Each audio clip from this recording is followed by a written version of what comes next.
Hello students, welcome back to this amazing platform Agile Academy. This is your Rohit sir. पिछले video में हमने transcription in prokaryotes के बारे में पढ़ा था और आज का जो हमारा टॉपिक है वो ट्रांसक्रिप्शन इन यूकैरियोटिक है। यानी कि दोनों में एक थोड़ा सा छोटा सा डिफरेंस ये था कि प्रोकैरियोटिक में ट्रांसक्रिप्शन आपका साइटोप्लाज्म में होता है और यूकैरियोटिक में ट्रांसक्रिप्शन आपका न्यूक्लियस में होता है। ठीक है, तो ये central dogma of molecular biology का सेकेंड प्रोसेस है जिसमें हम ट्रांसक्रिप्शन के बारे में स्टडी कर रहे हैं।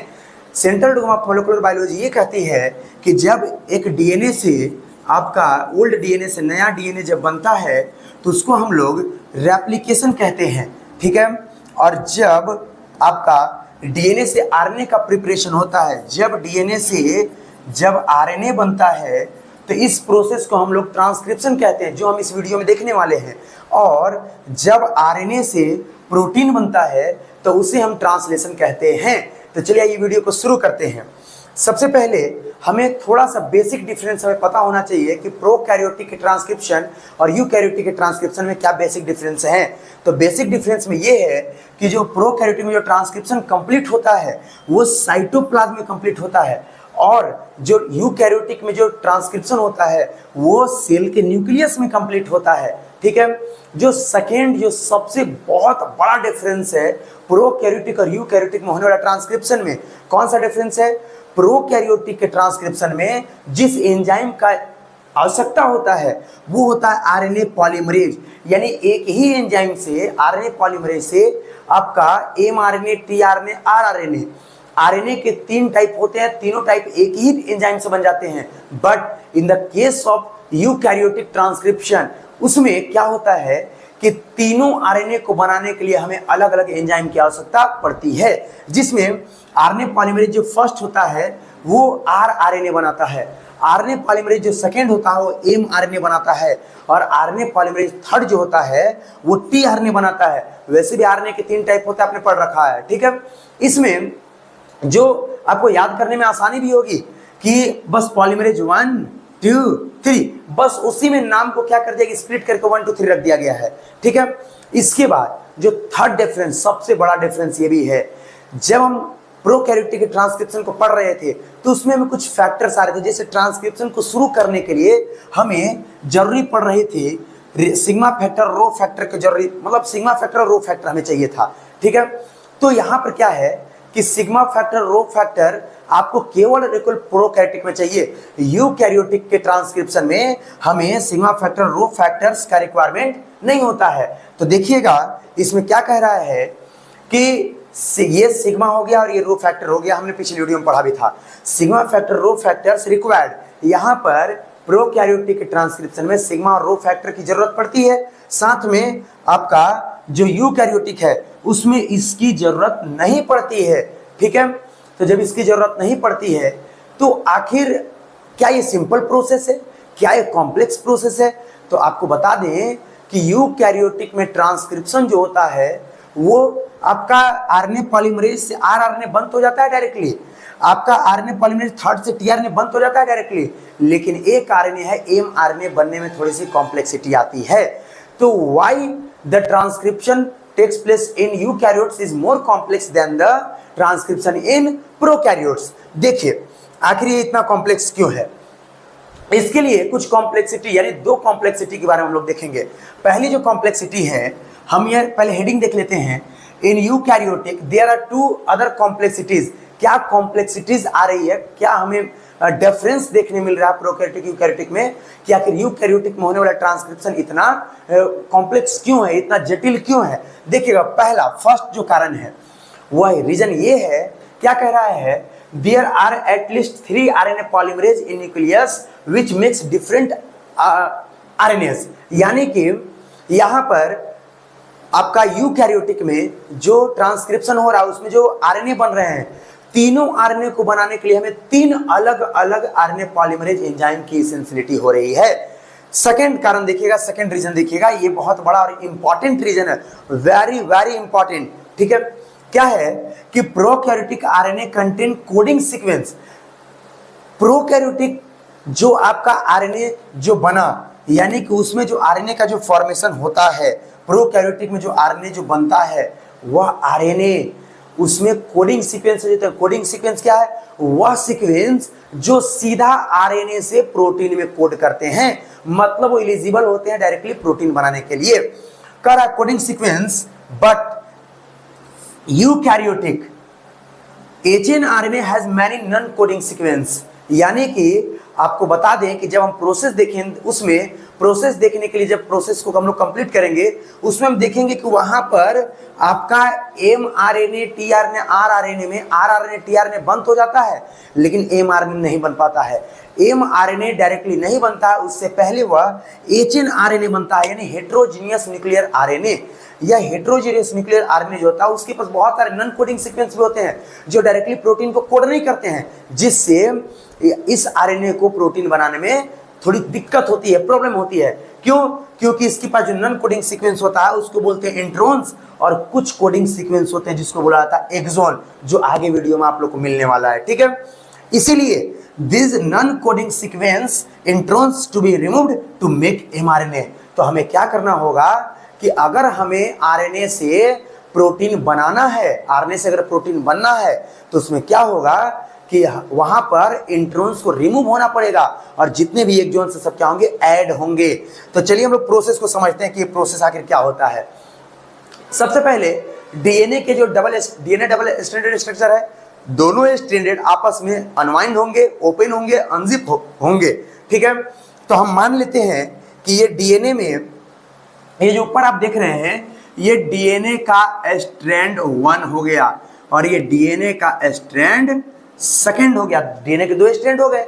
अब इसमें क्या है कि डीएनए, हमको पता है कि ट्रांसक्रिप्शन प्रोसेस में, जो ट्रांसक्रिप्शन की प्रोसेस होती है, इसमें 3 प्रोसेस है और आपको ऑलरेडी मैंने बताया है कि ट्रांसक्रिप्शन यूनिट भी 3 है, प्रमोटर, स्ट्रक्चरल, टर्मिनेटर। तो इसमें हम मान लेते हैं ये जो आपका बॉक्स है, ये बॉक्स, ये आपका हो गया प्रमोटर। ठीक है, ये जो बीच का जो पार्ट हो गया वो हो गया, ये हो गया आपका स्ट्रक्चरल जीन, ये हो गया स्ट्रक्चरल जीन, और इस पार्ट को हम मान लेते हैं, ये पार्ट आपका हो गया टर्मिनेटर। तो बारी बारी से इसके बारे में हम लोग देख लेते हैं। ठीक है, प्रमोटर वह रीजन होता है डीएनए का जहां पर आपका ट्रांसक्रिप्शन शुरू होता है। स्ट्रक्चरल जीन वह रीजन होता है जहां पर नया एमआरएनए फॉर्म्ड होता है, और टर्मिनेटर वह रीजन है जहां पर ट्रांसक्रिप्शन क्या होता है, क्लोज हो जाता है, रुक जाता है। तो प्रोकैरियोटिक में हमने ये सारी प्रोसेस देख लिया था। ठीक है, इसमें एक एंजाइम है जो आपका आरएनए पॉलीमरेज, जो इस प्रोसेस को क्या करता है, शुरू करता है। ठीक है, तो ये रहा आरएनए पॉलीमरेज, और आरएनए पॉलीमरेज क्या करेगा, ध्यान देखिएगा। अभी तुरंत आरएनए पॉलीमरेज यूकैरियोटिक में आपका 3 आरएनए पॉलीमरेज रिस्पॉन्सिबल होते हैं अलग अलग आरएनए को बनाने के लिए। तो आरएनए पॉलीमरेज जो फर्स्ट था, आरएनए पॉलीमरेज फर्स्ट, यहाँ पे आप देख सकते हैं। ठीक है, आरएनए पॉलीमरेज फर्स्ट आरआरएनए बनाने के लिए रिस्पॉन्सिबल है, आरएनए पॉलीमरेज सेकंड एमआरएनए बनाने के लिए रिस्पॉन्सिबल है, और आरएनए पॉलीमरेज जो थर्ड है वो टीआरएनए बनाने के लिए रिस्पॉन्सिबल है।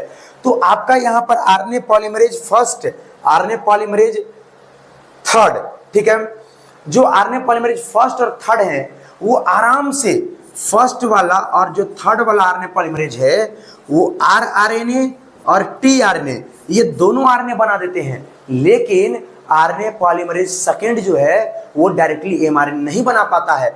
इस प्रोसेस में क्या होता है, डायरेक्टली आरएनए पॉलीमरेज यहाँ लाके बाइंड होता है। यहाँ पर प्रोकैरियोटिक के केस में सिग्मा फैक्टर आता है, यहाँ पर कोई फैक्टर नहीं आएगा, ये धीरे धीरे आगे बढ़ेगा। यहाँ बढ़ने के बाद क्या होगा कि यहाँ पर आरएनए का स्ट्रैंड तैयार करेगा। आरएनए के स्ट्रैंड तैयार करने के बाद यहाँ पर आपका अपोजिट जो बेस पेयर्स है वो अटैच होंगे, वो बनेंगे। इसके बाद जब ये आरएनए कंप्लीट हो जाएगा तो ये आरएनए बाहर यहाँ पर रिलीज हो जाएगा, ये आपका आरएनए कहलाएगा।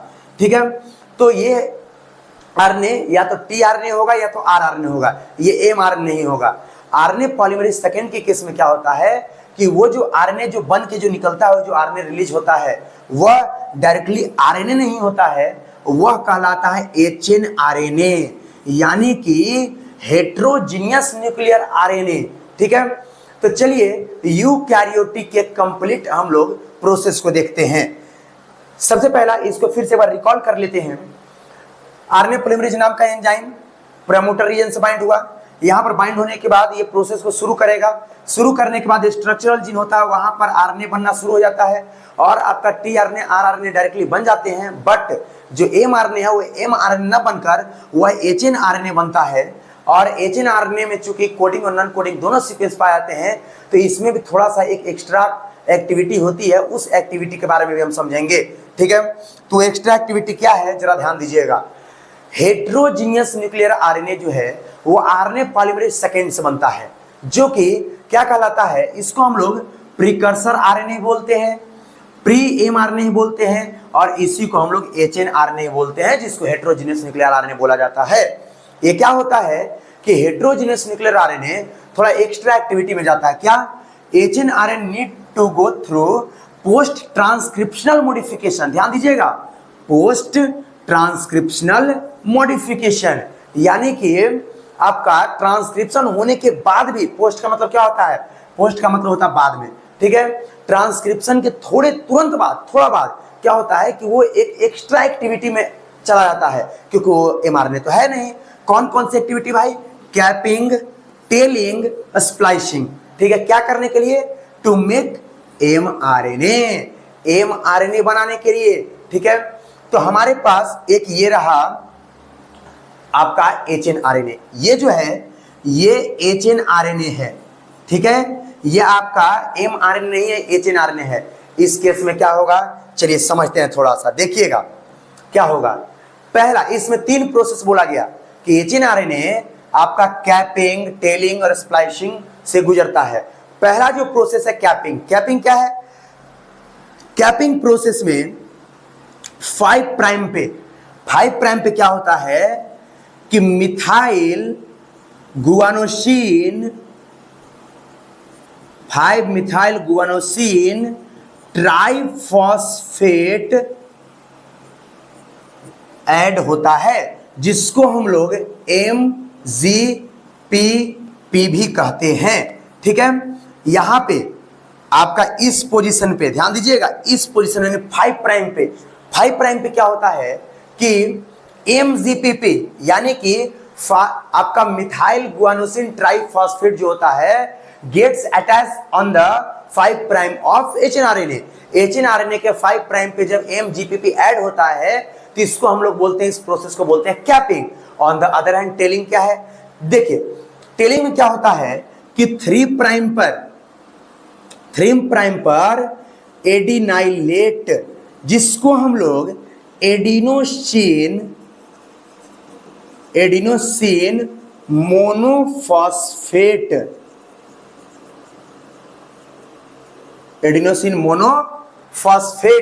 ठीक है, एडिनोसिन मोनोफॉस्फेट ऐड होता है 3 पे। एडिनाइलेट या adenosine monophosphate gets attach on the 3 prime of hnRNA is known as tailing. जो सबसे लास्ट का जो पॉइंट हुआ, वेरी इंपॉर्टेंट पॉइंट, बहुत ज्यादा इंपॉर्टेंट है, वो क्या है इसमें? स्प्लाइसिंग। स्प्लाइसिंग में क्या होता है? स्प्लाइसिंग में इंट्रोन का रिमूवल। स्प्लाइसिंग में किसका रिमूवल? इंट्रोन का रिमूवल। क्यों? क्योंकि इंट्रोन नॉन कोडिंग होता है। नॉन कोडिंग का मतलब होता है जो आपका प्रोटीन नहीं बना पाते, प्रोटीन कोड नहीं करते हैं, और एक्सोन वह पार्ट होते हैं एचएनआरएनए के जो प्रोटीन को कोड करते हैं। तो the removal of introns and adding of exons is known as splicing. इस केस में क्या होगा कि एक्सोन्स रिमूव होंगे और इंट्रोन्स क्या होंगे? इंट्रोन्स आपका अटैच होगा। तो इंट्रोन्स जब अटैच होगा तो इंट्रोन्स अटैच होने के बाद ये एक इस प्रकार से